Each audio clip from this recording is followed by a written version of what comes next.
तो कहानी शुरू होती है एक स्पेशल जेल से जो कि दिखने में बिल्कुल एक किले की तरह से लगती है।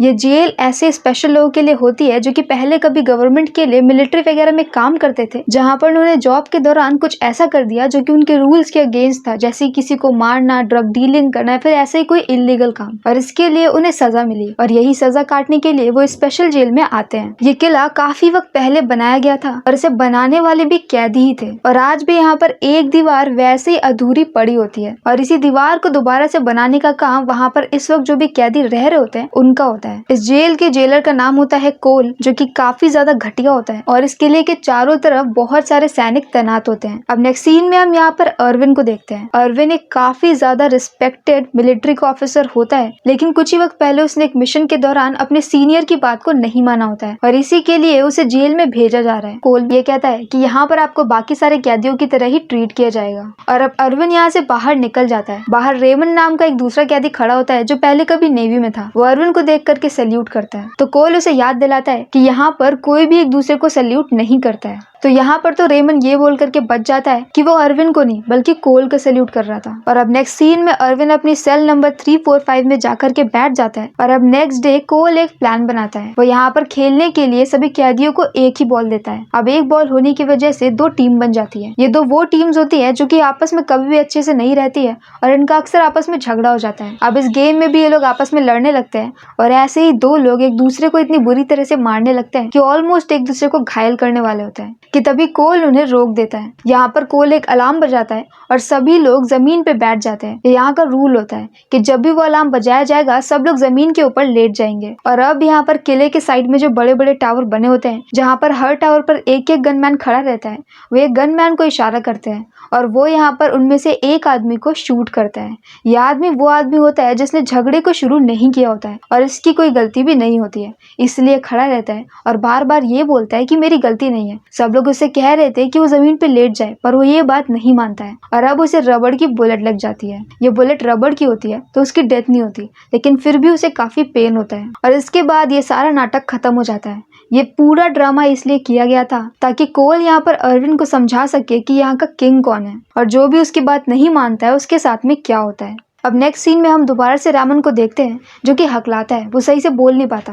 यहाँ पर जो वॉल बनाई जा रही होती है वो उसके पास में जाता है और वहाँ पर जो लोग भी काम कर रहे होते हैं उनसे ये बोलता है कि तुम लोगों ने एक पत्थर गलत लगाया है, जैसे ही पत्थर हटेगा सारी वॉल गिर जाएगी। पर यहाँ पर सभी लोग उसका मजाक उड़ाते हैं और उसे वहाँ से भगा देते हैं। रेमन को ये सारी बातें पता होती हैं क्योंकि उसके पिता भी ऐसे ही वॉल वगैरह बनाने का काम करते हैं। और अब यहाँ पर उसे बात करने के लिए अर्विन आता है। अर्विन उससे उसके बारे में पूछता है तो रेमन उसे ये बोलता है कि वो 2 साल तक नेवी में था और जैसे ही उसका प्रमोशन हुआ और वो अपनी जॉब के लिए गया, उसके कुछ ही सेकंड में उसने अपने ही सीनियर के ऊपर अटैक कर दिया। अटैक का रीजन क्या होता है ये किसी को भी पता नहीं चलता है और इसी बात के लिए रेमन को जेल में डाल दिया जाता है। वो यहाँ पर काफी ज्यादा दब करके रहता है और उसके अंदर कॉन्फिडेंस बिल्कुल भी नहीं होता है। अब यहाँ पर अर्विन उसे थोड़ा सा मोटिवेट करता है। वो कहता है कि वो नेवी में उसे एक ऑफिसर की तरह ही रहना चाहिए, भले ही वो कैदी हो या फिर ना हो। उसे अपने कंधे सीधे रखने चाहिए, स्ट्रेट खड़ा होना चाहिए। और ये सारी बातें सुन करके रेमन के अंदर भी थोड़ा सा कॉन्फिडेंस आ जाता है। और अब सीन शिफ्ट होता है लंच की तरफ। जब यहाँ पर अर्विन बैठा होता है तब उससे बात करने के लिए एक डॉक्टर आता है।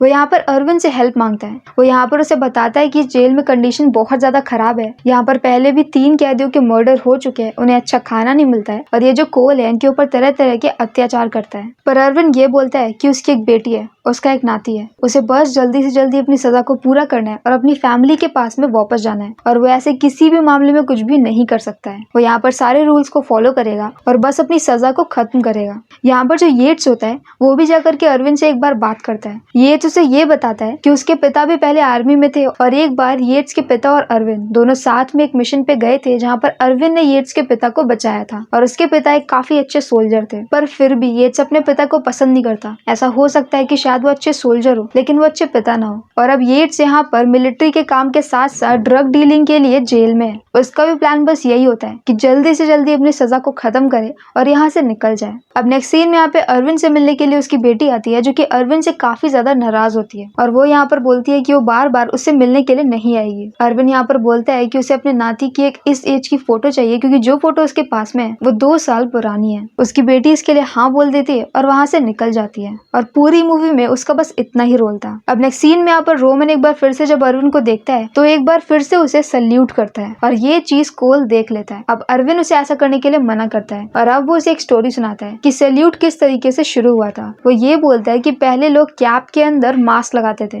अपने मिलिट्री के काम के लिए और जब उन्हें एक दूसरे को दिखाना होता था कि वो दोनों कौन है, अपनी आइडेंटिटी को रिवील करना होता था तो वो ऐसे ही अपने मास्क को हटा देते थे और इसी तरीके से करते करते ये सैल्यूट एक ट्रेंड में आ गया और मिलिट्री का रूल बन गया। अब जब वो ये सारी बातें बता रहा होता है तब अरविंद भी उसे उसी तरीके से करके दिखा रहा होता है कि पहले किस तरीके से लोग सैल्यूट करते थे और ये देख करके कोल को ये लगता है कि रेमन और अरविंद आपस में एक दूसरे को सैल्यूट कर रहे हैं, जो कि कोल के हिसाब से मना होता है और इस बात पे उसे इतनी ज्यादा गुस्सा आती है कि वो रेमन को सजा देता है। वो उसे बारिश में पूरी रात सैल्यूट करने वाले स्टाइल में ही खड़ा रखता है। सुबह जब रेमन यहाँ से जाने लगता है तो एक गार्ड उसे ये बोलता है कि अभी तुम्हें खड़ा रहना पड़ेगा, अभी तक हमें ऊपर से ऑर्डर्स नहीं आए हैं कि तुम्हारी सजा पूरी हो गई है। और अब यहाँ पर अरविंद आता है। रात में तो वो सो गया था तो उसे पता ही नहीं चला कि रेमन को ऐसी सजा मिली है। अरविंद जा करके यहाँ पर उस गार्ड से बोलता है कि तुम और ज्यादा रेमन को खड़ा नहीं रख सकते और अब उस गार्ड को गुस्सा आती है और वो रेमन को मारने वाला होता है। अरविंद उसकी स्टिक को रोक लेता है और ये देख करके बाकी सारे गार्ड्स आते हैं और अरविंद के ऊपर अटैक कर देते हैं और अब यहाँ पर कोल आता है और सबको हटा देता है। और इसके बाद कोल उसे ये बोलता है कि वो यहाँ पर एक कैदी है, उसे कैदियों वाले सारे रूल्स फॉलो करने पड़ेंगे। और अब अरविंद बोलता है कि क्या उसे बात करने की इजाजत है। कोल उसे बोलने देता है। तब अरविंद उसे ये बोलता है कि किसी भी जेल में कोई भी सजा एक शाम से दूसरी सुबह तक की होती है और ये टाइम बीत चुका है तो अब वो रेमन को और ज्यादा खड़ा नहीं रख सकते। तो यहाँ पर रेमन की सजा तो पूरी हो जाती है और वो बच जाता है, लेकिन अब क्योंकि यहाँ पर अरविंद ने गार्ड की स्टिक को रोका होता है तो इसके लिए उसे एक दूसरी सजा दी जाती है। वो जो दीवार बन रही होती है उस दीवार के लिए बहुत सारे पत्थर एक तरफ को पड़े होते हैं। यहाँ पर अरविंद का काम ये होता है कि वो एक एक करके सारे पत्थर को उठाएगा और दूसरी तरफ ले जा करके रख देगा। अब यहाँ पर येट्स एक बार फिर से सट्टे लगाने के लिए आ जाता है क्योंकि उसे ऐसा लगता है कि अरविंद थोड़ी देर में थक जाएगा, इतनी तेज धूप है और वो गिर जाएगा और बेहोश हो जाएगा। और अब यहाँ पर ऐसा ही काफी लोगों को लग रहा होता है तो वो कितनी देर में गिरने वाला है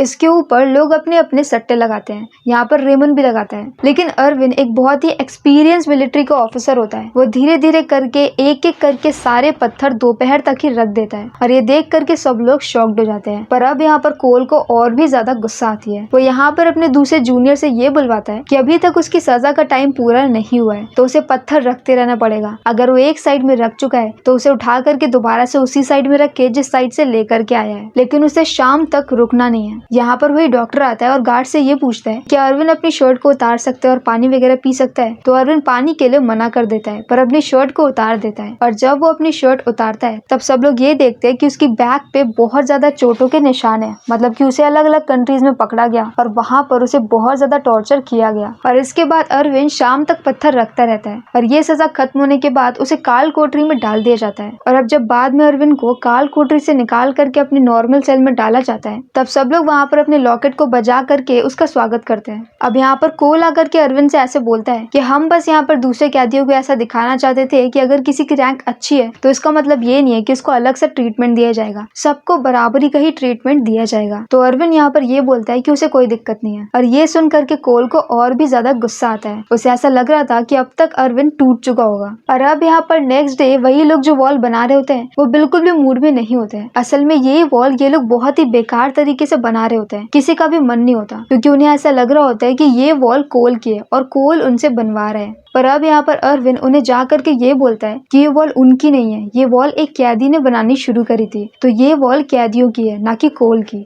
और ये सुनने के बाद सभी लोग मोटिवेट होते हैं और अब वो लोग रेमन के पास में जाते हैं। रेमन के पिता क्योंकि वॉल को बनाते थे तो रेमन को पता होता है कि कितने साइज के पत्थर को कहाँ पर लगाना है और अब ये लोग उसकी वॉल बनाने में हेल्प करते हैं और वो वॉल जो कि इतने वक्त से इनकम्प्लीट होती है वो एक ही हफ्ते में 8 फुट तक बन जाती है।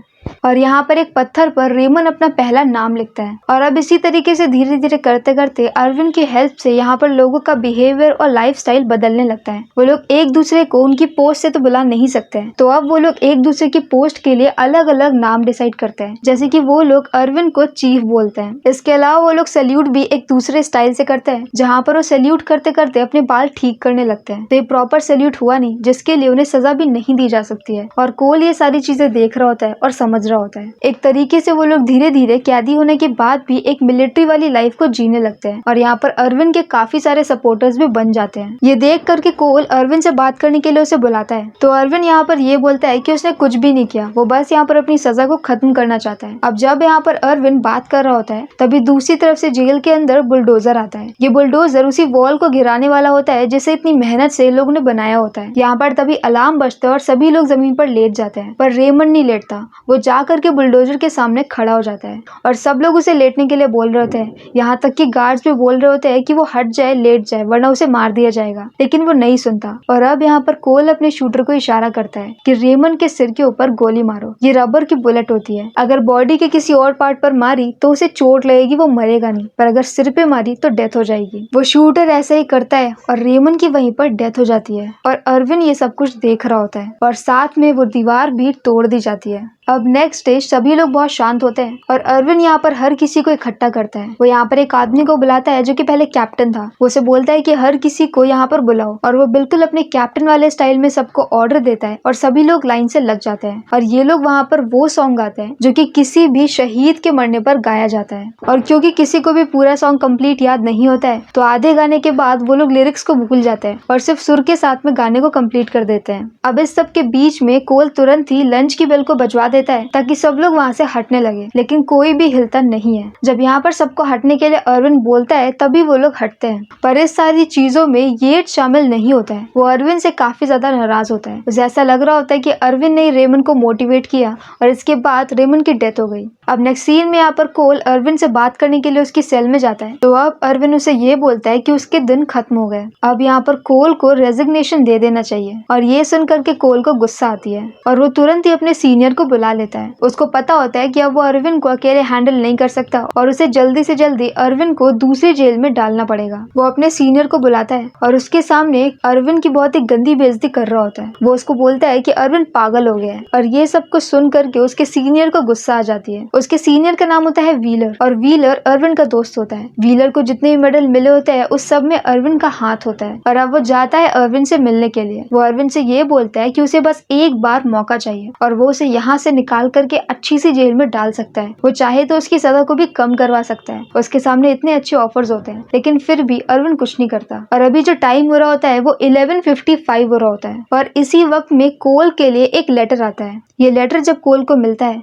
तो उस लेटर में कोई नाम नहीं लिखा होता, पर उसके अंदर एक धमकी होती है कि 12:10 पे वो लोग व्हीलर को पकड़ लेंगे और उसके बाद वो व्हीलर को तभी छोड़ेंगे जब कोल अपनी जॉब से इस्तीफा दे देगा। कोल समझ जाता है कि ये सारी चाल अरविंद की है और अब अरविंद यहाँ पर व्हीलर को चारा बना करके कोल को जॉब से निकलवा देगा। ये समझते ही कोल यहाँ पर तुरंत ही अपनी सारी फोर्सेस को बुला लेता है, अपने वाटर टैंक को बुला लेता है और साथ में अपने चॉपर को भी बुला लेता है। मतलब कि अभी तक उसके पास जितनी भी सिक्योरिटी होती है वो सारी सिक्योरिटी यूज कर लेता है। सारे जितने भी कैदी होते हैं वो सभी कैदियों को जमीन पे लेटने के लिए बोल देता है, सबको गन पॉइंट पे रखता है और दूसरी तरफ वो व्हीलर को जबरदस्ती खींच करके ले आते हैं। व्हीलर को यहाँ पर सारे आर्मी वाले पकड़ के ऐसे ला रहे होते हैं जिससे कि व्हीलर को बहुत गुस्सा आता है और बाहर आकर के व्हीलर कोल के ऊपर बहुत नाराज होता है। वो उसे ये बोलता है कि पहले भी कोल के खिलाफ कई सारी कंप्लेन आ चुकी है और 3 बार वो लोग तलाशी भी ले चुके हैं, लेकिन उन्हें कोई भी सबूत नहीं मिला है क्योंकि कोल अपने अगेंस्ट कोई भी सबूत छोड़ता ही नहीं है। लेकिन अब यहाँ पर एक और मौत हुई तो वो कोल को छोड़ेगा नहीं, साथ में अरविंद भी यहाँ से कहीं नहीं जाएगा। ऐसा बोल करके व्हीलर वहाँ से निकल जाता है और कोल को बहुत गुस्सा आती है। वो जानता है कि अरविंद ने उसका बेवकूफ बना दिया और उसके सीनियर के सामने उसकी इतनी ज्यादा बेइज्जती हो गई। और अब इसके बाद कोल सभी कैदियों की सेल के सामने जाता है और उस फाइल को पढ़ता है जो कि अरविंद की होती है, जहाँ पर ये बताया जाता है कि किस तरीके से उसकी वजह से 8 सोल्जर को मार दिया गया। और इसके बाद वो ये बोलता है कि जो भी उसका साथ देगा उसकी हालत बहुत खराब होगी। इसके बाद वो उन लोगों को पकड़ लेता है जो कि अरविंद के साथ में ज्यादातर दिखते हैं। इन सभी लोगों को बहुत ज्यादा पीटा जाता है और बुरी तरह से टॉर्चर किया जाता है। नेक्स्ट डे यहाँ पर सभी लोग अरविंद से अलग अलग बैठे होते हैं कि तभी वहाँ पर बहुत सारे लोग आ जाते हैं जो कि टॉर्चर होकर के आए होते हैं और वो सभी लोग अरविंद के पास में जाकर के बैठ जाते हैं और ये बोलते हैं कि आगे क्या करना है। मतलब कि उन लोगों ने अभी भी अरविंद के साथ को छोड़ा नहीं होता। अब अरविंद यहाँ पर प्लानिंग बना रहा होता है, लेकिन येट्स इन सब में इन्वॉल्व नहीं होना चाहता है और ये बात कोल को पता होती है कि येट्स अरविंद से बहुत दूर रहता है। अब वो येट्स को अपने पास में बुलाता है और ये बोलता है कि वो चाहे तो उसे जल्दी ही निकलवा सकता है, लेकिन बदले में उसे अरविंद की टीम में शामिल होना पड़ेगा और अरविंद क्या करने वाला है इसका पूरा प्लान कोल को बताना पड़ेगा। येट्स यहाँ पर 1 दिन का टाइम मांगता है सोचने के लिए। और नेक्स्ट सीन में हम अर्विन को देखते हैं। यहाँ पर मेस में दो लोग जानबूझ करके लड़ने लगते हैं, जिसकी वजह से सारे गार्ड उन्हें लेकर के बाहर निकल जाते हैं और अब मेस एकदम खाली है। अब मेस में यहाँ पर अर्विन एक मीटिंग बुलाता है और यहाँ पर वो एक पेपर को पढ़ता है। ये पेपर एक उस ऑफिसर के लिए बनाए जाते हैं कि ऑफिसर अपनी ड्यूटी के टाइम पे कौन कौन से रूल्स को तोड़ नहीं सकता है। वो सारे रूल्स को पढ़ता है, जैसे कि अपने जूनियर्स के ऊपर जबरदस्ती कोई काम करवाना, किसी आदमी को मार देना या फिर ऐसा कुछ भी। और ये सारी ही चीजें कोल कर रहा होता है, लेकिन कोई भी उसे सजा नहीं दिला पाता। यहाँ पर अर्विन हर किसी को मोटिवेट करता है और कहता है कि अब टाइम आ गया है कि हम इस किले पर कब्जा कर लें और इसकी वजह से कोल को अपनी जॉब को छोड़ना पड़ेगा और सभी लोग इसके लिए रेडी हो जाते हैं। अर्विन यहाँ पर ये बोलता है कि एक किले के लिए इम्पोर्टेंट होता है उसका किला, वहाँ की फौज और वहाँ का झंडा, और वो लोग एक एक करके सभी चीजों पे कैप्चर कर लेंगे। वो यहाँ पर अपने मेन ग्रुप को बुलाता है और ऐसा प्लान बताता है कि वो हमेशा चेस खेलता है और चेस में पहली जो 3 चालें होती है वो सामने वालों को समझने के लिए बहुत होती है। वैसे प्रैक्टिकली ऐसा पॉसिबल नहीं होता है, पहले की 3 चालों में तो सिर्फ ओपनिंग होती है। पर यहाँ पर अर्विन के हिसाब से पहले की 3 चाल में उसे पता चल गया है कि कोल उसके अगेंस्ट क्या क्या कर सकता है। वो बोलता है कि जब यहाँ पर उसने एक गलत लेटर कोल के पास में पहुंचाया तो सबसे पहले उसने अपनी फोर्स भेजी, उसके बाद उसने एक पानी की तोप भेजी और सबसे लास्ट में उसने चॉपर भेजा। और यही तीनों चीजें हैं जो उसके पास में सिक्योरिटी के फॉर्म में। अगर वो एक एक करके तीनों पे कब्जा कर ले तो आखिर में उनके पास किले का पूरा कब्जा हो जाएगा और फिर वो झंडे को उल्टा लहराएंगे। झंडे को उल्टा लहराने का मतलब ये होता है कि इस किले के ऊपर फतह कर ली गई है और यहाँ पर बहुत बड़ी इमरजेंसी का मामला है। और ये देख करके दूसरे ऑफिसर्स वहाँ पर आ जाएंगे और क्योंकि कोल अपने जिम्मेदारियों पर खड़ा नहीं उतरा, इसकी वजह से उसे जॉब से निकाल दिया जाएगा। अब यहाँ पर येट्स इन सब चीजों में आना नहीं चाहता है, लेकिन अब अर्विन उससे बात करता है। वो बोलता है कि उसके पिता जैसे भी थे पर वो एक बहुत अच्छे सोल्जर थे और वो भी अच्छा बन सकता है। और येट्स अभी इसके बारे में भी सोच रहा होता है। अब इसी के बाद वो शाम को जाता है जिस वक्त वो कोल से बात कर रहा होता है और उसे ये बताता है कि अर्विन यहाँ पर प्लान कर रहा है कि वो किले के ऊपर कब्जा कर लेगा। तो मतलब कि येट्स यहाँ पर कोल को अर्विन का प्लान बता रहा होता है कि तभी वहाँ पर एक कैदी आता है और आकर के येट्स को धोखेबाज बोलने लगता है। येट्स ये बोलता है कि सबको उसके ऊपर शक हो गया है, उसे कल ही रात में निकलना पड़ेगा।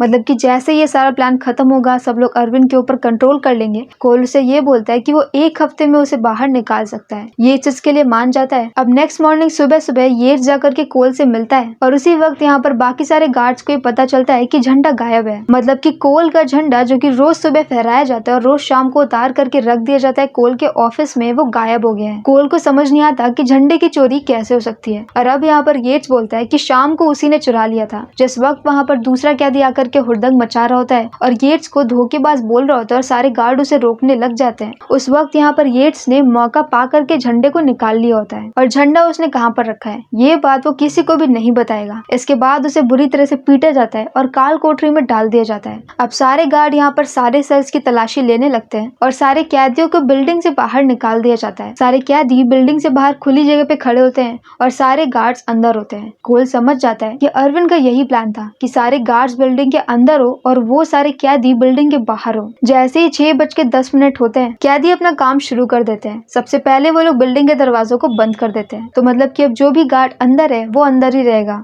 यहाँ पर जो भी गार्ड्स बाहर होते हैं वो लोग कैदियों के ऊपर अटैक करते हैं, पर यहाँ पर 100 कैदी होते हैं और वो सभी लोग उन्हें रोक लेते हैं। यहाँ पर वो लोग जल्दी से टूटी वाली दीवार के ऊपर पत्थर रखने शुरू कर देते हैं। तो अब यहाँ पर धीरे धीरे करके थोड़ी थोड़ी दीवार भी बनने लगती है। ये उनके बचाव के लिए होती है। अब वो लोग यहाँ पर कुछ चीजों को मिला करके एक टावर जैसे कोई मशीन बना रहे होते हैं। ये सारे वही पार्ट्स होते हैं जो पहले से ही ग्राउंड में उनके काम करने के लिए रखे रहते हैं। इसके अलावा उन्होंने एक बड़ी सी गुलेल को बना करके रखा होता है, जहाँ पर वो लोग गुलेल में तेल को भर करके उसके ऊपर आग लगाते हैं और जो भी टावर पे गनमैन खड़े होते हैं उनकी तरफ फायर कर देते हैं। जैसे वो आग उनके टावर पर जाती है वहां पर आग लग जाती है और इस तरह से करके वो एक एक करके 3 टावर को गिरा देते हैं और एक अभी भी बचा होता है। दूसरी तरफ वो लोग उस मशीन को पूरा कर लेते हैं, जहाँ पर वो लोग एक तरफ मशीन के पत्थर रखते हैं और उसे लॉन्च कर रहे होते हैं बिल्डिंग के ऊपर, जिससे कि बिल्डिंग टुकड़ों में टूटने लगती है। अब यहाँ पर एक दूसरे गार्ड्स की फोर्स उनके ऊपर अटैक करने के लिए जाती है कि तब वहां पर बहुत सारे कैदी प्लेट्स लेकर के आ जाते हैं। ये खाने की प्लेट्स होती है जिसे कि वो लोग शील्ड की तरीके से यूज करते हैं। और अब क्योंकि उन्होंने किचन के ऊपर कब्जा कर लिया है, जहाँ पर किचन में एक फोन भी होता है, तो उनमें से एक कैदी एक ऑफिसर की तरह से बात करता है और ये बोलता है कि जेल में सभी लोगों ने हमला कर दिया है, सारे कैदी यहाँ पर उनके अगेंस्ट हो गए और वो लोग उन्हें संभाल नहीं पा रहे। और ये कॉल गया होता है व्हीलर को। व्हीलर तुरंत ही अपनी टीम को लेकर के जेल की तरफ आने लगता है। अब यहाँ पर कोल अपना दूसरा हथियार निकालता है और पानी वाले टैंकर को बुला लेता है, लेकिन अब यहाँ पर एक कैदी जाकर के जहाँ से पानी आ रहा होता है उस मेन सप्लाई को ही बंद कर देता है। इसके बाद वो लोग पानी के टैंकर के ऊपर भी कब्जा कर लेते हैं और जो गार्ड्स होते हैं वो डर करके भाग जाते हैं क्योंकि उनकी तरफ एक भीड़ आ रही होती है। और अब इसके बाद आखिरी होता है हेलीकॉप्टर, जिसके ऊपर एक गनमैन होता है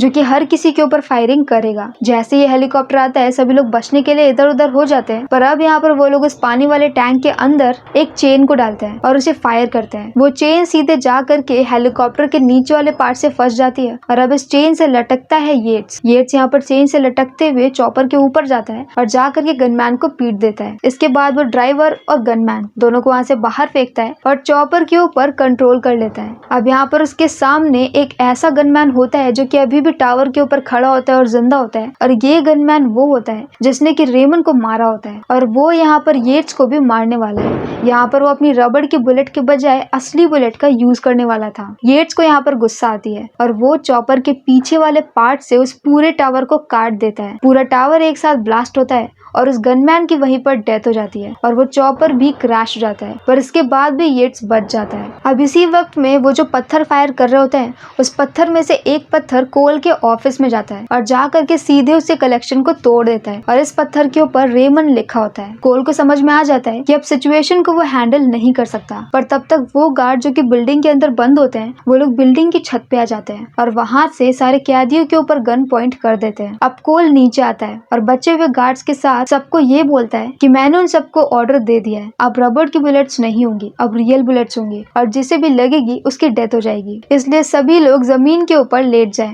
लेकिन कोई भी उसकी बात को नहीं मानता है। अब तक यहाँ पर अर्विन के पास में झंडा आ चुका होता है जो कि उसने पत्थरों के अंदर दबा करके रखा था। अब येट्स यहाँ पर अर्विन को ये बोलता है कि वो लोग फाइट करेंगे, पर अर्विन बोलता है कि वो और ज्यादा खून खराबा नहीं चाहता है, बस सब लोग उसकी बात मान जाओ और यहीं पर लेट जाओ। सब लोग अर्विन की बात मानते हैं और जमीन के ऊपर लेट जाते हैं, लेकिन अर्विन अभी भी खड़ा होता है। वो यहाँ पर झंडे को उठाता है और जहाँ पर फ्लैग होस्टिंग होनी होती है वहां पर चला जाता है। पीछे से कोल उसे रोक रहा होता है, लेकिन अर्विन उसकी बात को इग्नोर करता है क्योंकि अर्विन का यही प्लान होता है कि सबसे पहले पूरे महल के ऊपर कब्जा कर लेंगे और उसके बाद झंडे को उल्टा लहरा देंगे। कोल नहीं चाहता है कि झंडे को उल्टा लहराया जाए, अगर ऐसा होगा तो वो कोल की हार हो जाएगी। वो यहाँ पर अपने जूनियर को बोलता है कि अर्विन को शूट करके मार दो, लेकिन उसका जूनियर पीटर्स ऐसा करने से मना कर देता है और साथ में दूसरे लोग को भी इशारा करता है कि कोई भी अर्विन को मारेगा नहीं, क्योंकि इस वक्त अर्विन के हाथ में उनके देश का झंडा है और वो अपने फ्लैग की इस तरीके से डिसरिस्पेक्ट नहीं कर सकते। पर कोल को इन सारी बातों से कुछ भी फर्क नहीं पड़ता है। वो यहाँ पर अपने हाथ में एक गन लेता है और अर्विन को शूट कर देता है। अब तक अर्विन फ्लैग होस्टिंग कर रहा होता है, उसे 6-7 बुलेट एक साथ लगती है, पर इसके बाद भी वो अपनी होस्टिंग को पूरा करता है